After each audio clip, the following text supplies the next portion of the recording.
I was sitting in his kitchen, nursing a beer, pouring my heart out about Laura. I told him I felt like something was falling apart between us, like an old house of cards built on shifting sands.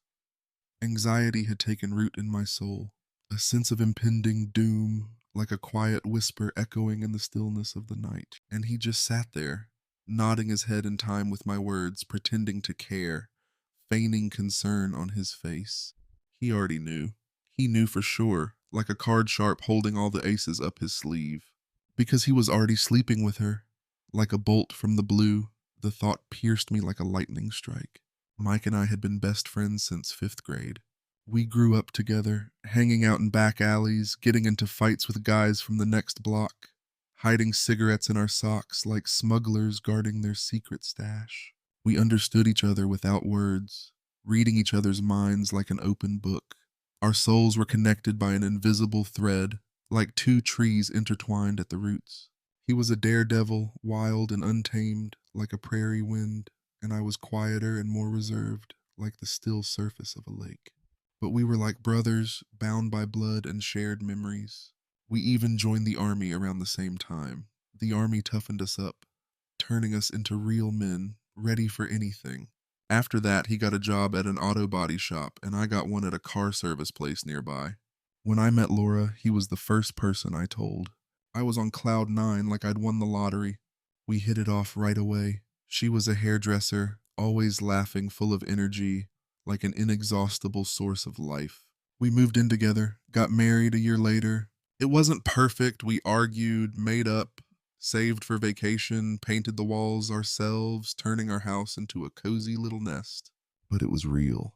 Mike became a part of our lives, like a missing puzzle piece in the picture of our family. He'd stop by often to help out or just to chat. On weekends, we went fishing. Sometimes we'd hit a bar together for a couple of beers. I used to joke, "You two get each other better than you get me." They'd laugh, and I thought it was just a joke, unaware of the storm that was brewing. About 3 months ago, I started to feel like something was off with Laura. She'd become distant, always on her phone, always tired. When I tried to reach out to her, she'd push me away. "Not now." She hardly ever smiled. She kept saying she was just burned out at work. Too many clients, her boss was getting on her nerves. I believed her. We all get tired, that's life, right? But the silence between us was getting thicker, like an impenetrable fog. Like you're lying in bed next to the person you love, but there's an invisible wall between you. And it's not a wall made of bricks, more like a wall made of the absence of something important, like a part of your soul is slipping away into the shadows. That's what I started talking to Mike about, trying to find some kind of answer. We were sitting in his kitchen, like in the good old days when we were kids, carefree and dreaming about the future. He poured some beers, put on some quiet music, creating an atmosphere of trust, and listened carefully to my every word. "I think she's drifting away," I said, feeling a lump in my throat. Like I'm just getting in the way of her living her life, like I don't even exist. He looked serious, clicked his tongue as if assessing the situation from the outside. "Maybe it's just a rough patch in the relationship. Happens to everyone. Don't make a big deal out of it. But she always used to hug me first, and now it's like someone's already taken my place next to her, like I've become a stranger." "Come on, buddy. You're just overthinking it. She's tired, that's all. Don't get worked up." I looked at him, and strangely enough, I believed him. After all, he was my friend, the one I trusted most in the world. Who else could I turn to if not him? Who else could understand my pain? Soon Laura started saying she needed personal space, as if implying that I was being too clingy. That she was going to her friend's place, or go for a walk along the river enjoying the silence, or visit a beauty salon. I gave her that space, let her go, hoping it would help save our relationship. That's what trust is all about, right? But then came the night I'll never forget, the night that turned everything upside down. I was rummaging through the glove compartment of our car, trying to find some documents, maybe important checks or receipts. And suddenly I came across a coffee shop receipt, the same one that Mike and I often visited, discussing our plans. The receipt was dated 2 days earlier, like a mockery of fate. That very evening she had claimed she was staying at her friend's place, as if throwing a handful of sand in my face. I froze, stunned, and then I immediately called Mike. unable to contain the emotions that were flooding over me. "What were you doing that night?" I asked, trying to keep my voice calm. He replied, "Working late, went straight home after work, didn't hang around anywhere." I didn't say anything in response, as if I'd lost my voice. But something inside me clenched painfully, like a snake coiling around my heart. From that moment on, I started seeing her in a completely different light, as if a veil had been lifted from my eyes. She started going out more and more often, explaining less and less, as if I had ceased to be a part of her life. And her eyes, I saw guilt in them, as if she was trying to hide something important. One day I left work early, deciding to surprise her. I took the shortcut through the woods, and suddenly I saw Mike's car parked on the side of the road as if someone had deliberately left it there. I got closer, as if drawn to the scene by a magnet. Inside her, Laura. She was sitting in the passenger seat as if waiting for something. Were they hugging, kissing? I don't know, as if the world around me had ceased to exist. I couldn't bring myself to take another step. Something insurmountable was holding me back, as if an invisible wall had grown between me and what was both attracting and scaring me at the same time. I turned away and trudged off, feeling an icy emptiness growing inside me. Every step echoed in my soul, as if I was leaving not only this place, but also a part of myself. She came home late, said she'd been with her friend. There was a kind of strained lightness in her voice, as if she was trying to hide something important. I was silent. I didn't have the strength to ask or accuse. Only silence, heavy and oppressive, hung between us. That night, for the first time ever, I turned my back to her in bed. There wasn't a single word, only a dull silence, filled with unspoken reproaches and pain. No rage, no anger, only all-consuming corrosive emptiness, as if all my feelings had been drained out of me, leaving only a shell. The next day, I installed an app on her phone, an app that allows you to see deleted messages. I never thought I'd stoop to that. I felt disgusting, as if I'd gotten something dirty and vile on me, but ignorance seemed even more unbearable. Better a bitter truth than a sweet lie.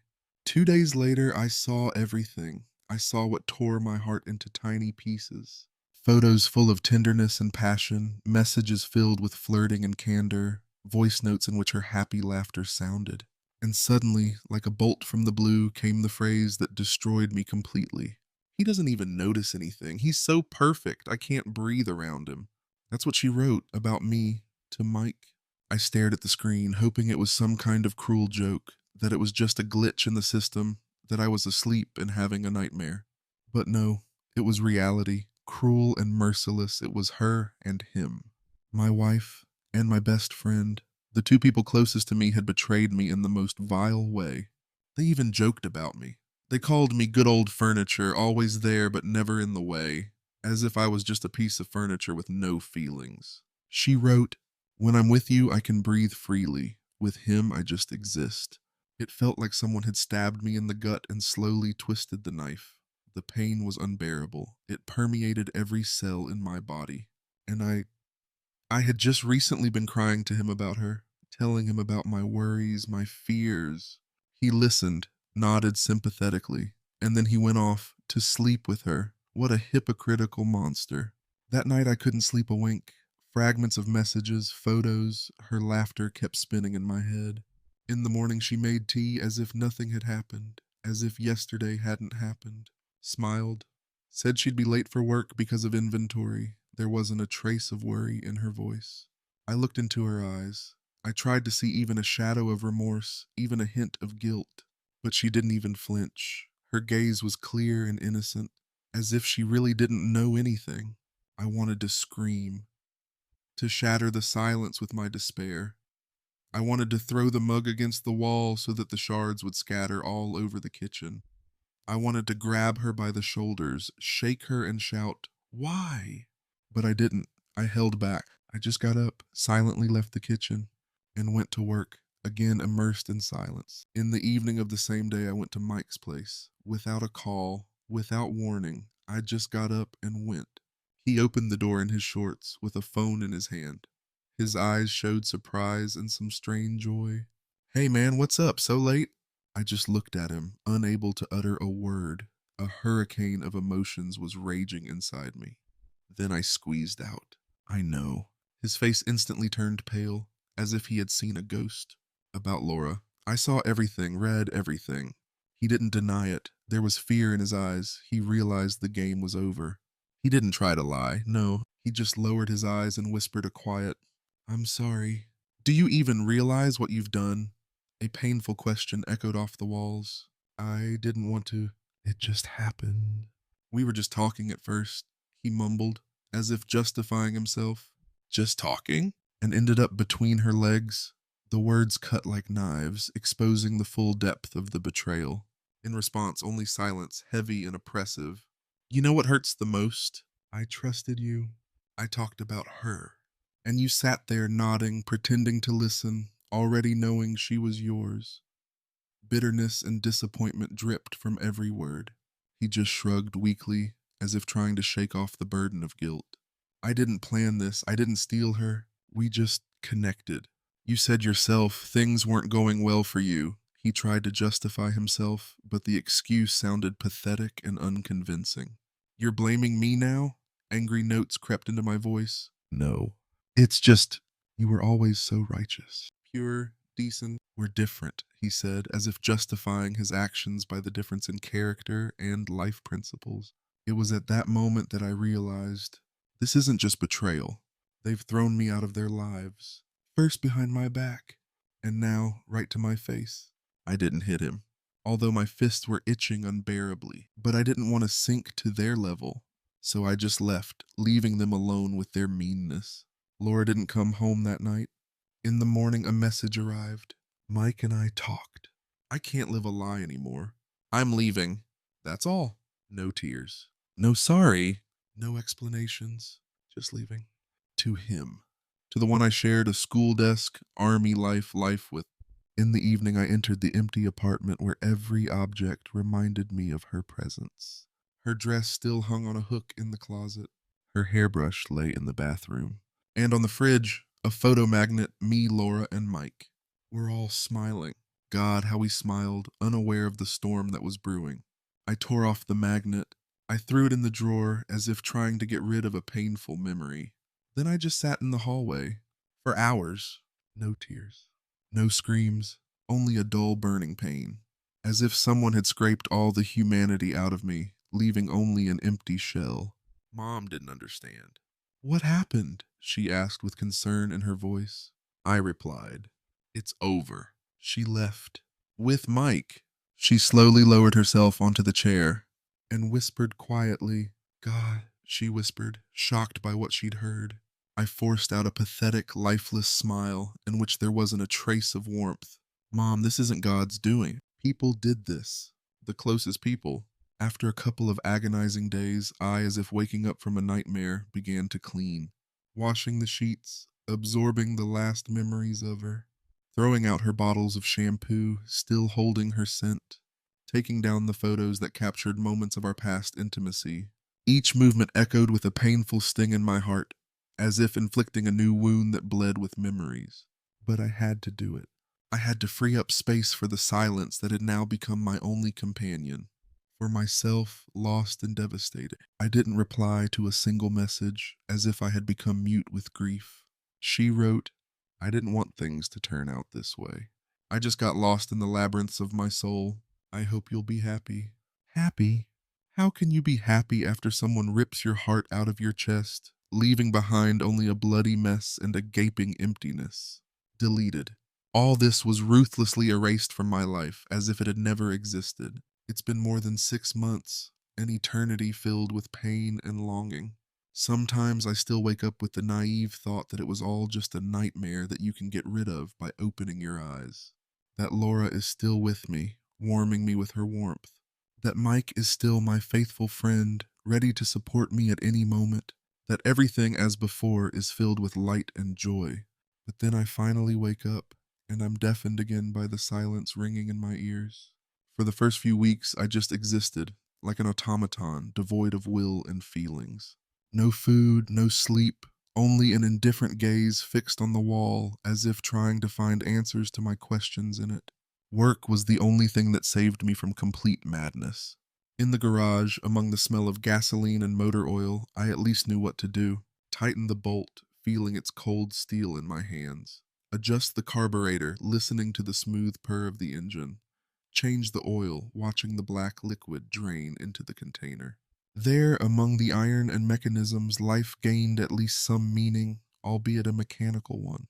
Here, outside the garage, in the real world, everything seemed pointless and alien. The apartment was unbearably quiet, as if all the air had been sucked out of it. Too much air, too much space, filled only with emptiness.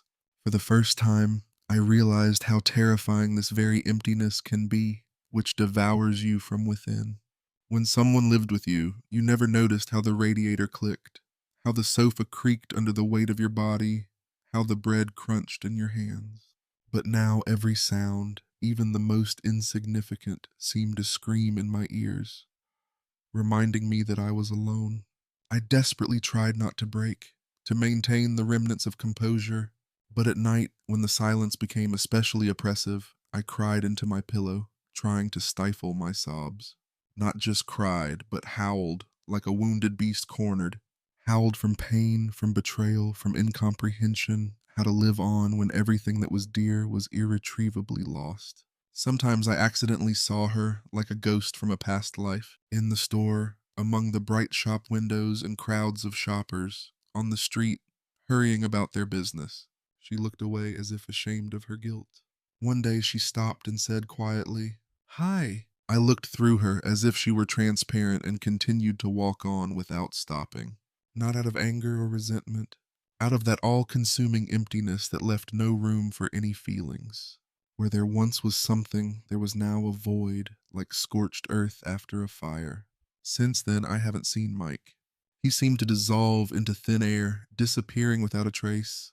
Although I know they live somewhere nearby, maybe even around that corner. Maybe they're even happy. Who knows what's going on in someone else's soul? Well, good for them. May their life be full of joy and light. The first steps back to normal life seem strange and uncertain, as if learning to walk again. I started cooking.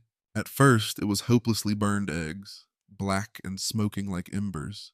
Then came the turn of pasta, overcooked and stuck together in one big lump. In the end, I even mastered soup, which, to my surprise, turned out to be quite edible. I turned on music, quiet, calm, soothing to the soul. Sometimes I cleaned at night, just to avoid sitting in that oppressive silence, which seemed about to swallow me whole. One day, gathering my courage, I sat down and made a list. What do I like? Read the headline, written in a trembling hand. It took a very long time, the hours stretched like rubber, because I had completely forgotten what brought me joy, as if my memory had erased all the bright moments. But in the end, the memories began to return, one by one. Space movies, with their endless expanses and exciting adventures. Walks in the park in autumn, when the leaves rustle under your feet, as if whispering some secrets. Sauerkraut with onions, simple but so tasty and refreshing. The smell of gasoline, strange but somehow pleasant and exciting. Old Lincoln Park tracks, evoking nostalgia for bygone times. It was a step forward. Small, timid, barely noticeable, but still a step. Over time, I started seeing people again, getting out of my voluntary isolation. But these weren't mutual friends. I avoided them like the plague. But those who knew me simply as me, without any labels or associations. Not as Laura's husband or Mike's friend. Some were shocked, their eyes widening in surprise. Laura, with Mike? No way. I nodded silently in response, keeping a straight face. No emotion, just a statement of fact, as if reading a weather report. And suddenly there was a moment when I caught myself smiling, a real smile coming from the heart. Not fake, forced, but sincere and bright. I went out early in the morning to have coffee at my favorite coffee shop. The sun was shining brightly, bathing the streets in warm light. The music in my headphones sounded warm and familiar, caressing my ears. And I smiled. That's when I realized I'm moving forward, slowly, very slowly, awkwardly stumbling and falling, but forward. People say time heals all wounds. That's not true. It only dulls the edge of pain, making it less sharp. It wears out the pain, like old shoes taking the shape of your foot. You no longer scream in pain, you just live with it, having learned to put up with its presence. After 8 long months, Laura sent me a message. Hi. I don't know if I should, but I still think about you sometimes. I did everything wrong back then. Forgive me. I read the message, closed it, and didn't answer because I don't need it anymore. I don't need to know if she regrets what she did, whether she's happy now. It's not my story anymore. I've turned that page and I'm moving on. It's over. The point of no return has been passed, and ahead there are only unexplored horizons of change. I have changed. The transformation has taken place as if a caterpillar imprisoned in a cocoon has finally found its wings. Quieter, much quieter than before, as if the storm had subsided, leaving behind only a whisper of memories. Deeper. Yes, I have become deeper like an ocean, keeping in its depth secrets that are beyond the superficial gaze. Colder, perhaps, and like the ice that has bound my heart, I have become more unapproachable to those who seek only fleeting warmth. Now I need time before I allow someone into my world. Like an impregnable fortress, I carefully guard my gates. I won't be calling just anyone brother. That title has to be earned, tested by time and loyalty. I'm keeping my soul to myself. Like a precious jewel, it's stored in a secure vault, inaccessible to prying eyes. But I'm living, and that's what matters, because in every breath, in every moment, there's a spark of life that can't be extinguished. What lesson did I learn from all this? As you'll find out later, the truth can be painful but necessary. If you think betrayal comes from the outside, you're wrong. That's a dangerous misconception that can lead to bitter disappointment. It comes from within, from those you've opened your heart to, from those you considered close and dear, from those you allowed to see your most tender and vulnerable sides, and they tore them to pieces. Like ruthless predators, they took advantage of your trust. They threw your heart away like an old toy. Like unwanted junk, it was discarded. I'm not holding a grudge anymore. However, this is only the beginning of my story. But trust? That valuable gift is no longer given away for free. Now it has to be earned with blood, sweat, and tears. And if, by pure chance, you're reading this and you recognize yourself in these words, you won't believe what happens next. Don't write to me, just stay in the shadows. Just be quiet. Keep silent, like a conspirator hiding their intentions. Because I've finally become the kind of person who's no longer afraid to be alone. Now loneliness is my faithful ally, not a curse.